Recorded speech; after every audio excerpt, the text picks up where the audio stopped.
All right, man. I heard a rumor. Let me get this out the way, quick, fast, and hurry.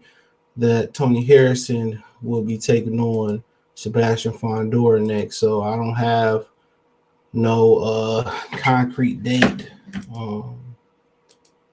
when it's gonna happen, but I just kind of got the you know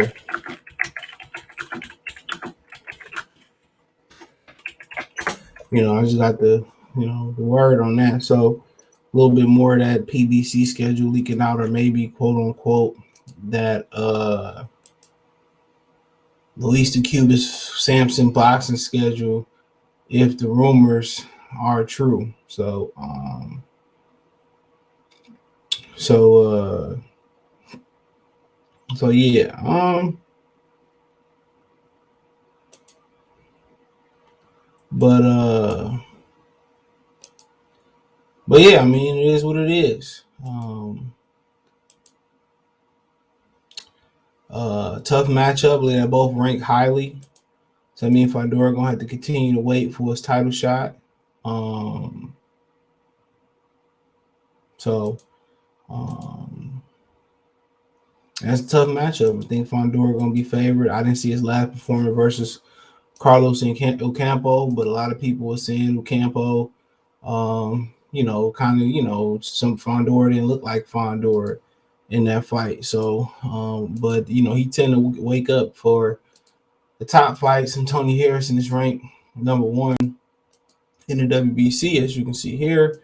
Fundora is interim champion right now, interim title holder. So, I mean, at the end of the day, it's a good matchup for boxing. It's a good matchup.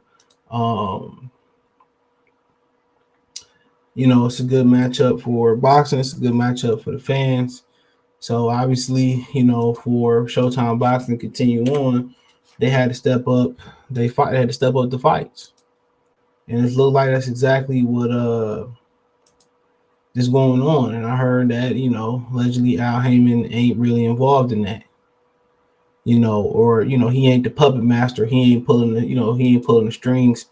That he kind of Luis the Cubis promotional company and the Samson Boxing promotional company. So that's really making it happen. We know Fundora is with Samson Boxing. He discovered him. I remember when he first signed to him, Eddie Sepbeck kind of did a little 411 report on him. So, I mean, like I said, it's a tough matchup for Tony Harrison. But the one thing you got to know about Fundora, he not one of them dudes where you say, well, he just as good as his last performance. Nah, the bigger the fight, tougher the fight, the more he raises competition, and then lower the competition, the more he fight down to his competition. So that's something you kind of think of when you think about this fight, but seeing it be a matchup all wrong for Tony Harrison. Dude who can punch. I mean, Tony Harrison had conditioning issues throughout his career. Some people say he had chin issues throughout his career. You got Fundora, that's good condition fighter. Tony Harrison, he can box. You know what I'm saying? But think about Fundora, Tony going to take it to him. Think about when Tony took it to guys like Jared Hurd, and Tony took it to guys like Willie Nelson. He threw everything hard and he tired out. He gonna have to learn how to switch, change his speed and just touch. I wasn't worried about knocking him out. I just worried about touching him, And I think punching with him, little head movement, but really it's a bad matchup for him, if we being honest. It's a bad matchup getting in there with somebody like that. And I think what's my man's? He had fought Fundora. He fought on the Wilder Fury 2 undercard, I think it was. I forget the Aussie, whatever he was, and then Campo. You gotta take it. You gotta take it to Fundora. It's the only way. You gotta take it to Fundora. You kind of can't that's one of the ways that you beat traditional Mexicans is you learn. I always use this as a barometer. But you see how Pernell Whitaker, he came and took it to Chavez. That's what made the robbery even worse. It wasn't like he was sticking and moving and running all night. Pernell Whitaker came with a wide base and he fought Chavez. He fought him to ensure that he wouldn't get robbed and still got fucking robbed. So that's how you kind of got to fight him. And then you got the quote unquote the traditional way of thinking that a black fighter got to be the Mexican is how, Frankie Randall kind of took it out box Chavez, or how Sugar Ray Leonard kind of quote unquote beat Roberto Duran, even though I know he's more Panamanian than he is Mexican, but how he used, his athleticism, his speed, sticking and moving to frustrate him. So, I mean, like I said before, if you Tony Harrison, I should be working on taking it to him. And it's one of those fights where he probably couldn't pass it up. He really not an A-side fighter. He wanted to get back to a title fight, but to me, obviously Fundora deserves a title shot. And I think, Tony Harrison, he got to prove they deserve a title shot. But it's one of those, one of those tough matchups when I think Fundora all around for him. I hate to say that about the boy, but I'm probably going to pick Fundora if I'm thinking. But I think Tony Harrison got everything to pull it off. But, we fight once a year.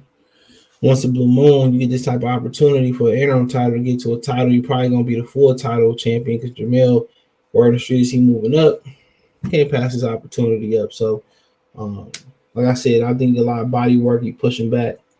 That's what it's going to have to be. But everybody think you go in there boxing him, sticking, moving, and push that motherfucker back. Keep him on his heels. Don't let him plant and get leverage. I'll just push him back. That's what I'll be working on, just pushing him back. But it's a tough fight. Real tough fight. And, they just trying to build, Fundora name off of Tony Harrison and what he did versus Charlo, what he did in the past. But for Fundora, he got to be feeling confident about this fight. High stamina guy, high volume fighter, big fighter, great chin. So it's one of them tough ones.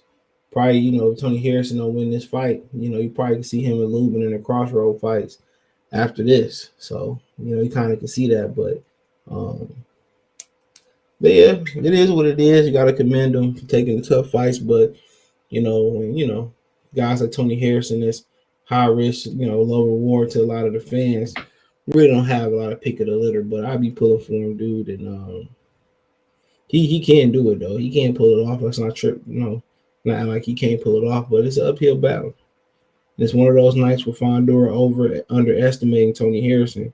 Harrison could really shock him, but on Harrison, I'm really focusing on pressure. I'm really focusing on pressure, change of speed. Just I we just be working on touching him. Won't be trying to knock him out. If I do throw hard, it's to the body. Working on that Mexican hip shot, and just take it to him. I won't even worry about just boxing and being on the outside and giving him the leverage. I'm just taking it right to him. Punching with him, counter punching, leading. So, but yeah, I heard that's on tap. I'm not sure. I don't have a date. But that's what I can tell you. So, check out the Box Rumble playlist. Thumbs up the video, share the video, subscribe to the channel. The subscribe button is the bell icon button. Hit all notifications, increase your chance of notifications. We go live or drop video. Financially, you want to support the channel, Cash App, $ CJ Good 313, Venmo CJ Good 313, PayPal link in the description.